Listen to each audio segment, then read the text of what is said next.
আজি ভাবিলো মই মোৰ স্কুটিৰ ছেকেণ্ড ছাৰ্ভিচিংটো ঘৰতে দি দিওঁ।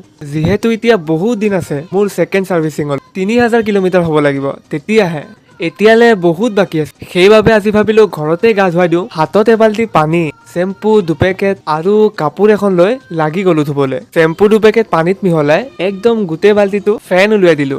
এতিয়া কাপোৰেদি ঘঁহি ঘঁহি স্কুটিখনত যিমান ধূলি বালি আছিল চব চাফা কৰি দিম এতিয়া মই।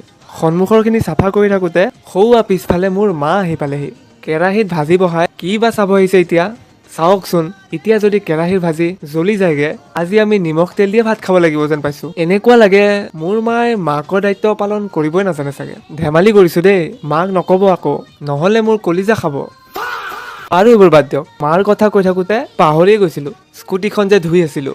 মোটামুটি এতিয়া ধোৱা হৈ গ'ল বাৰু। গোটেই গাটোত এনে অলপ পানী মাৰি দি আছো। এতিয়া ৰ'দতে থৈ দিওঁ, কাৰণ আমাৰ তাত আকৌ সেই ছাৰ্ভিচ চেণ্টাৰত থকা সেই বতাহ ওলোৱা ফিচকাৰীটো নাই নহয়, ৰ'দতে শুকাব লাগিব।